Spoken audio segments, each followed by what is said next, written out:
Agora vamos a Rondônia mostrar a primeira parte de uma reportagem sobre saúde indígena.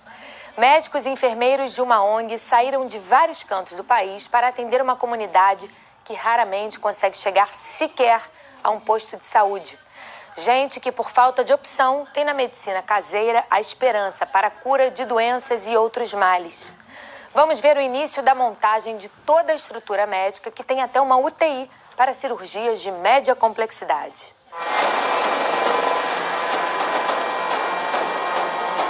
5,5 milhões de quilômetros quadrados da Amazônia são cobertos por floresta tropical, uma área que corresponde a quase 50% do território brasileiro.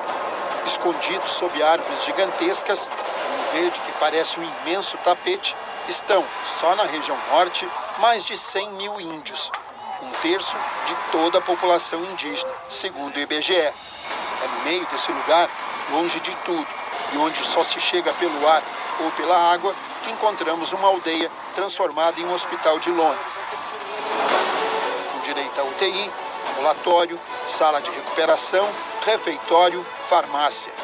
Uma logística gigantesca organizada por um grupo de quase 100 voluntários. Médicos, enfermeiros e operários. Todos vindos de vários cantos do país e que fazem isso pelo prazer de ajudar quem precisa. Nesse trabalho realizado na aldeia Crispim, sul do Amazonas, os EDS, expedicionários da saúde, como são chamados, enfrentaram uma aventura para conseguir chegar aqui.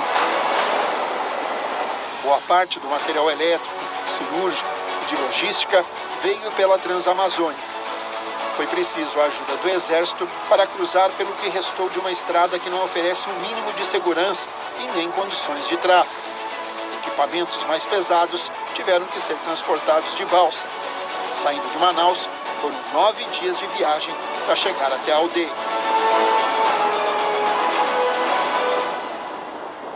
Uma equipe de logística chega à aldeia antes da junta médica, trazendo praticamente um container de equipamentos.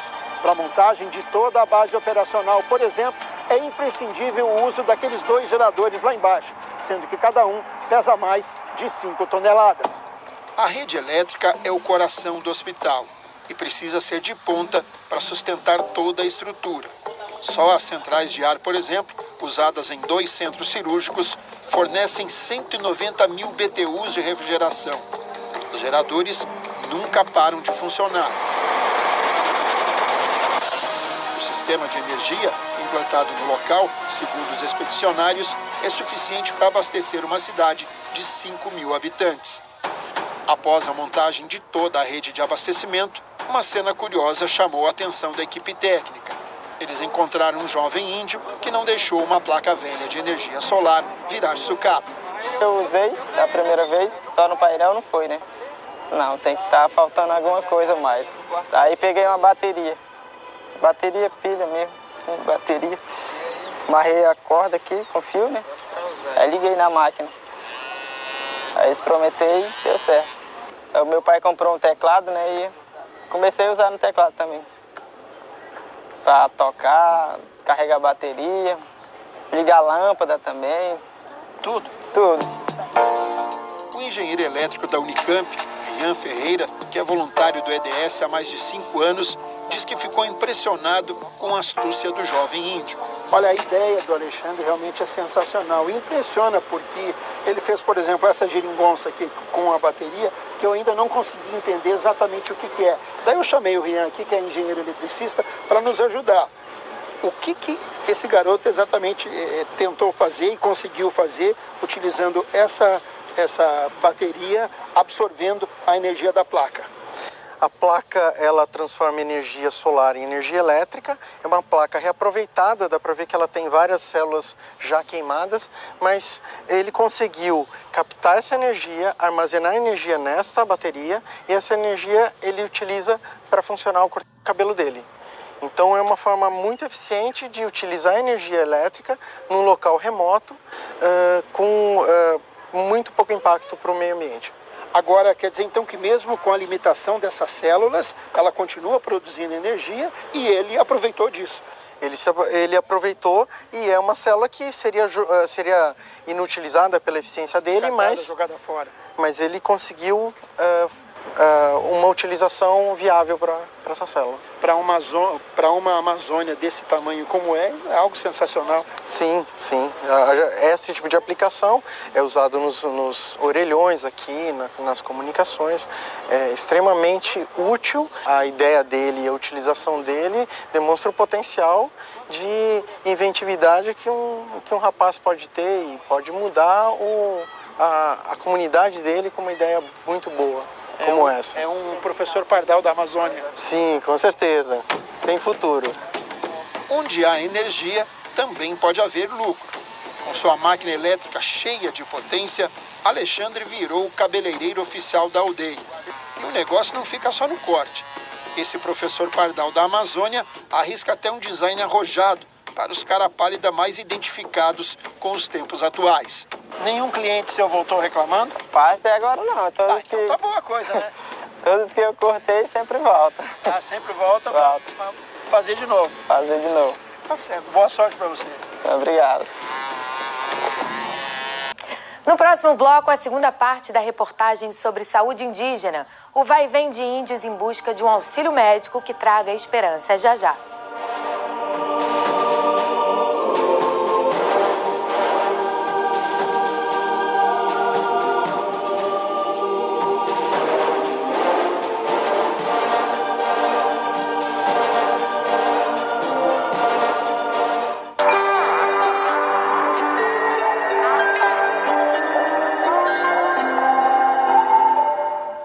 De volta e voltamos a falar do atendimento aos índios na Amazônia. Na segunda parte da reportagem, um congestionamento de embarcações em rios muito estreitos.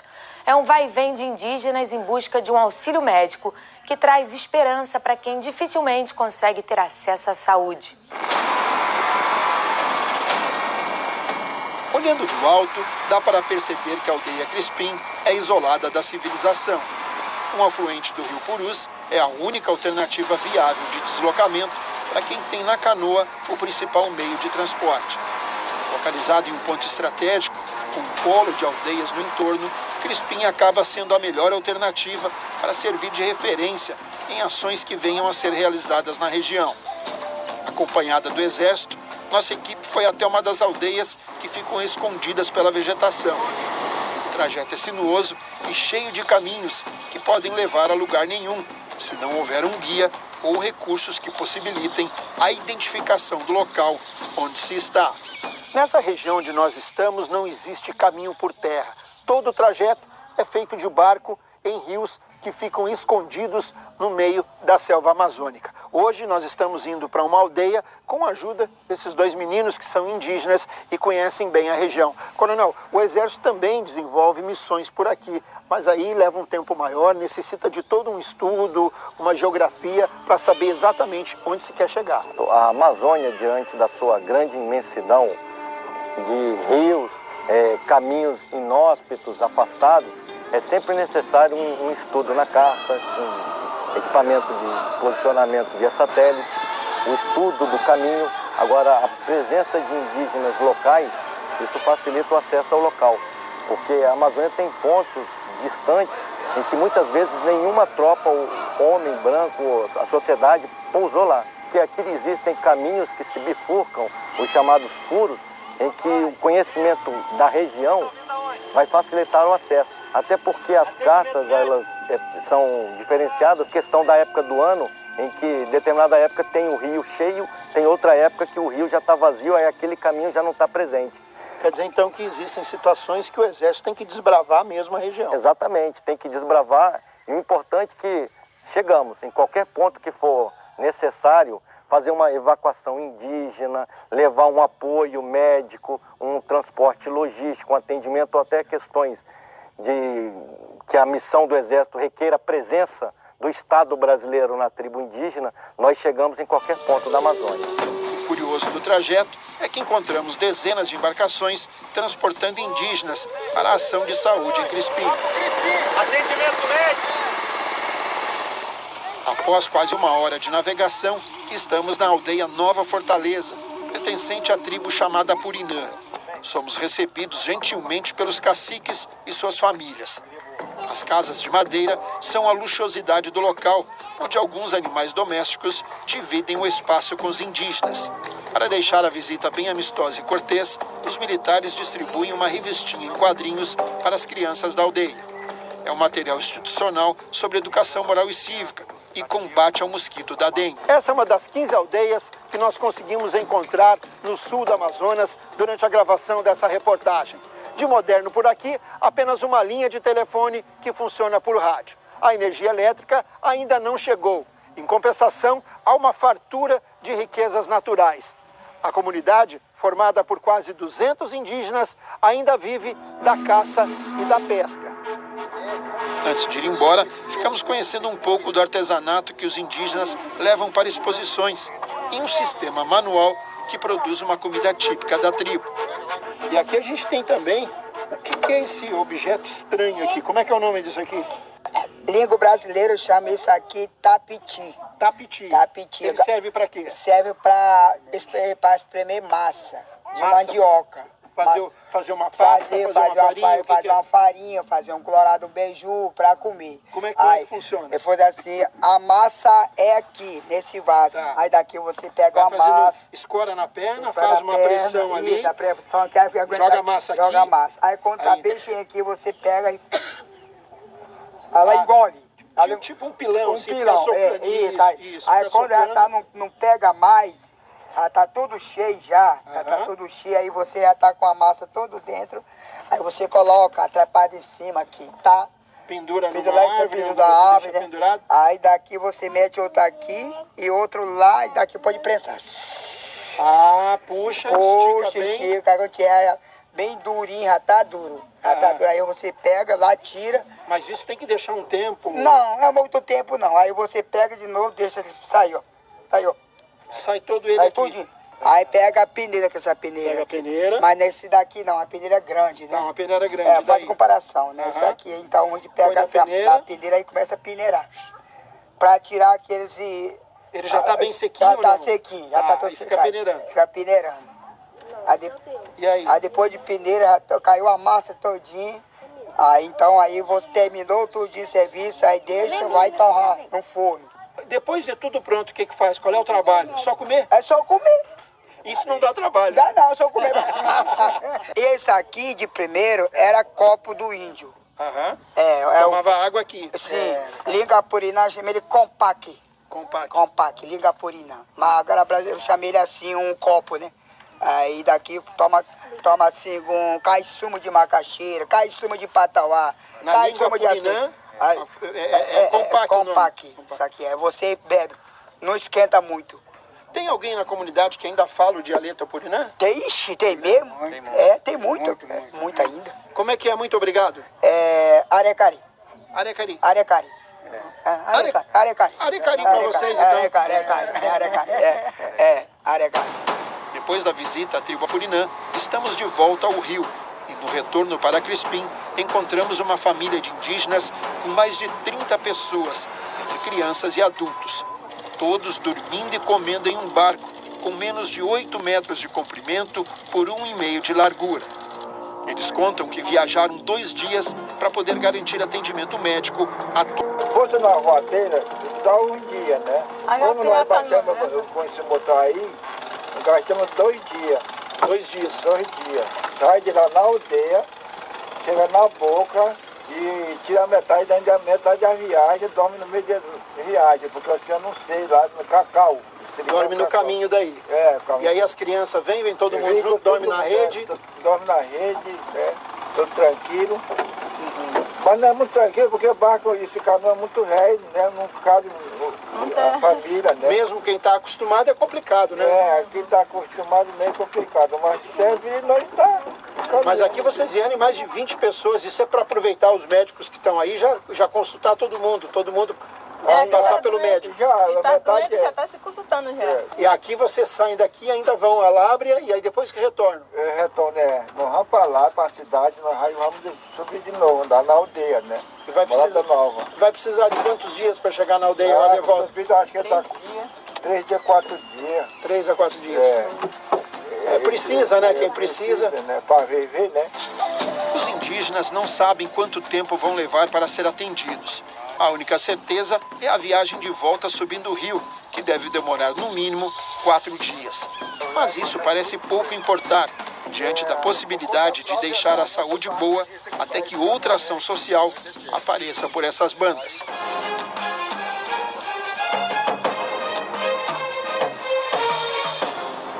Bom, voltamos a falar de saúde indígena. Você vai acompanhar agora o trabalho médico na aldeia, as cirurgias e o pós-operatório.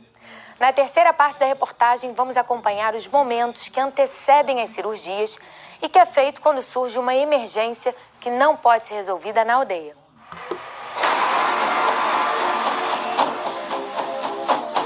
Às 7 horas da manhã, a fila já é longa para as consultas e os procedimentos cirúrgicos. São poucos os indígenas que chegaram de última hora.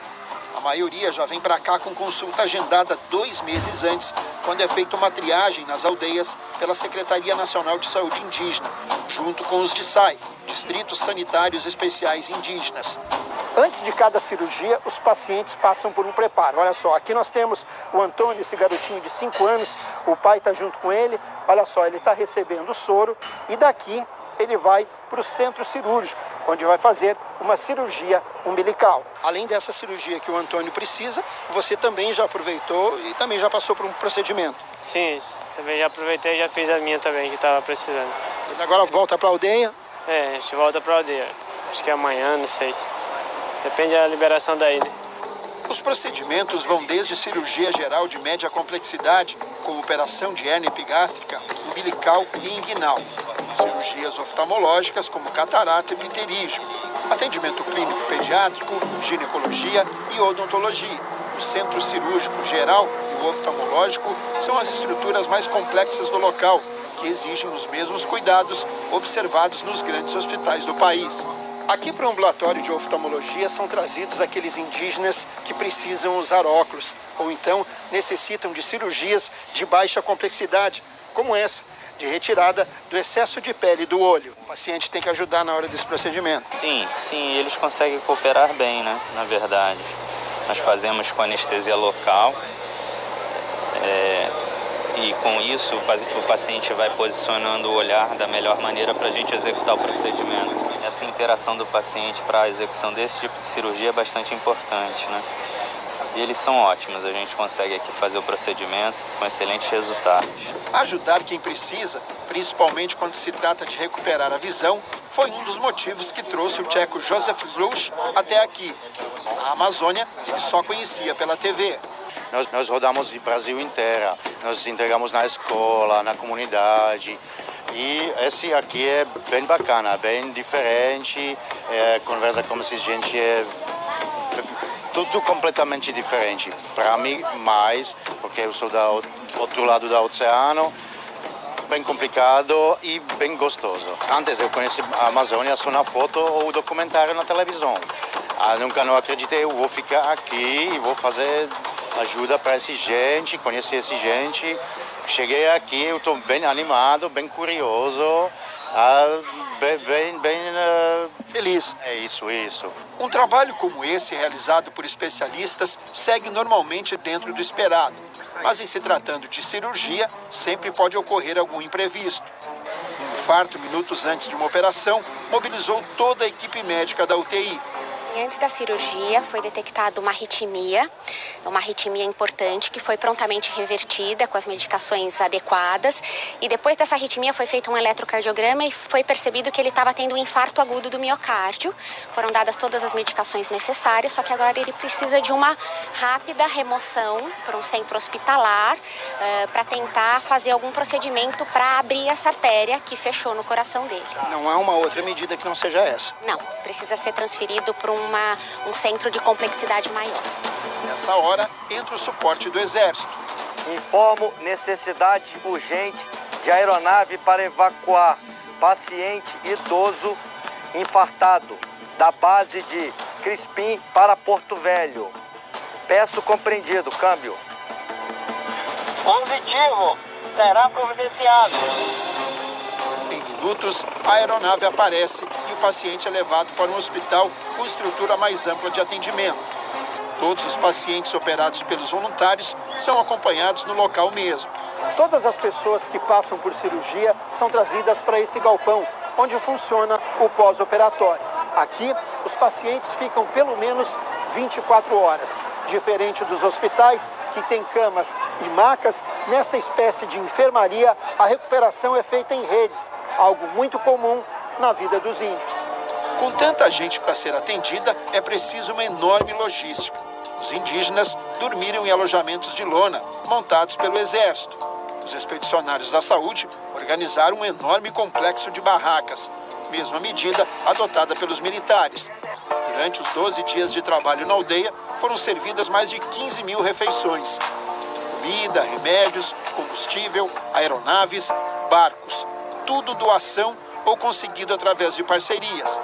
Ricardo Afonso Ferreira, presidente e fundador da ONG EDS, que já esteve no Haiti ajudando as vítimas do terremoto ocorrido no país em 2010, diz que a ONG só existe graças à solidariedade que envolve os próprios integrantes e alguns parceiros. Muitas empresas estão do nosso lado, nós somos muito ricos em parceiros, que nos doam as lentes, que nos doam as suturas, os curativos, medicamentos, nos doam tudo isso.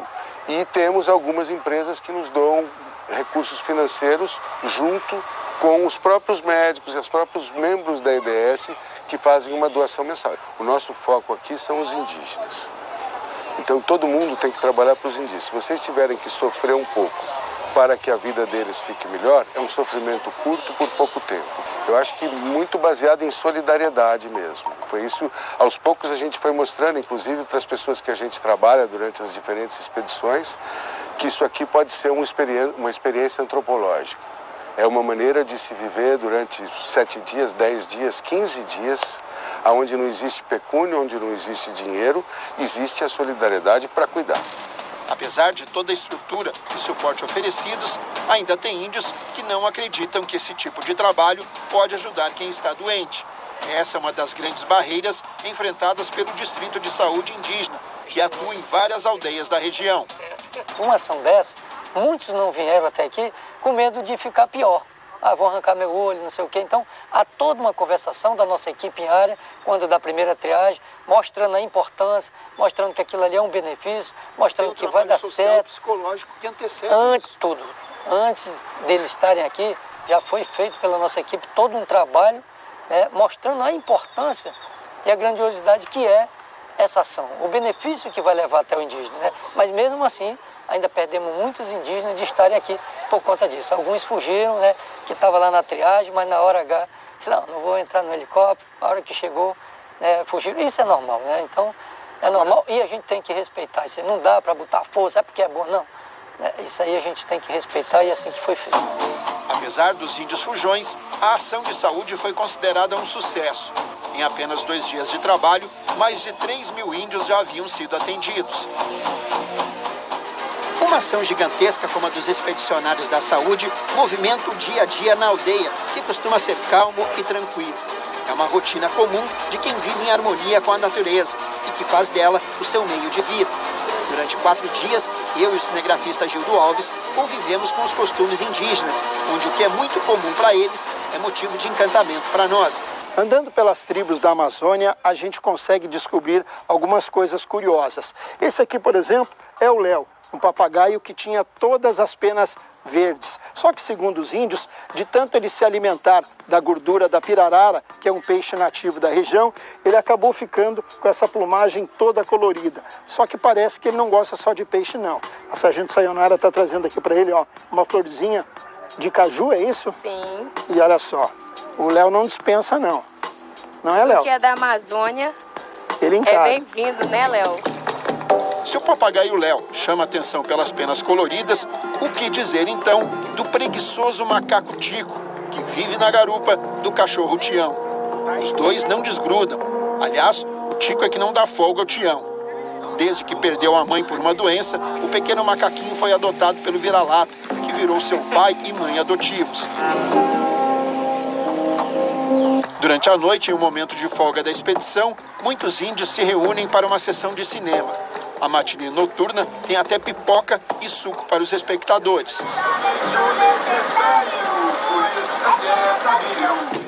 O vai e vem de índios na aldeia Crispim é constante.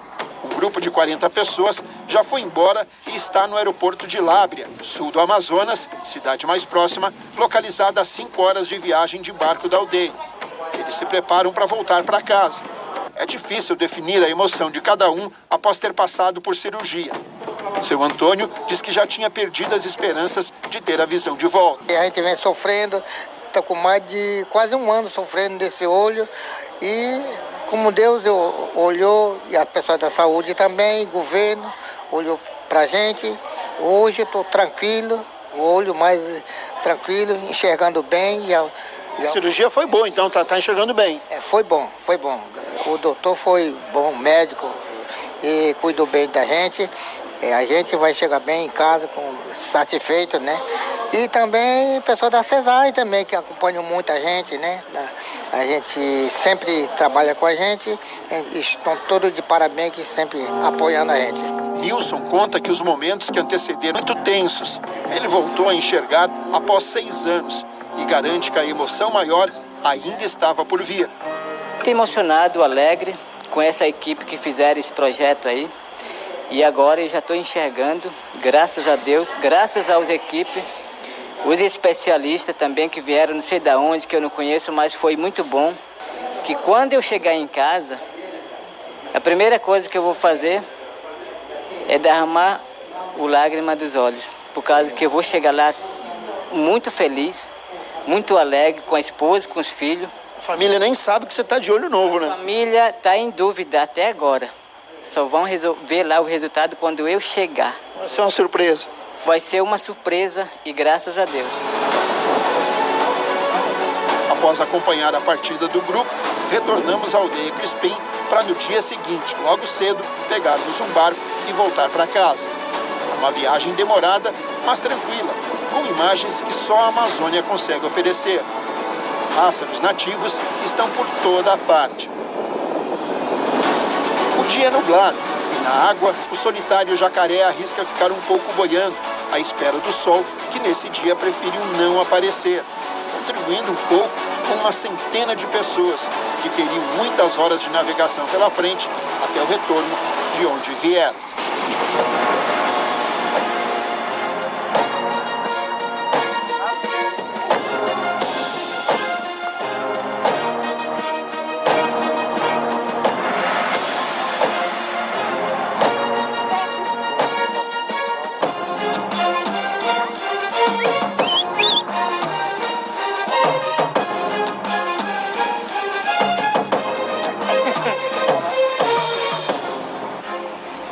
Tudo que é bom acaba rápido, né? Então o Via Brasil fica por aqui, a nossa maneira mais divertida de conhecer o país, né? Bom,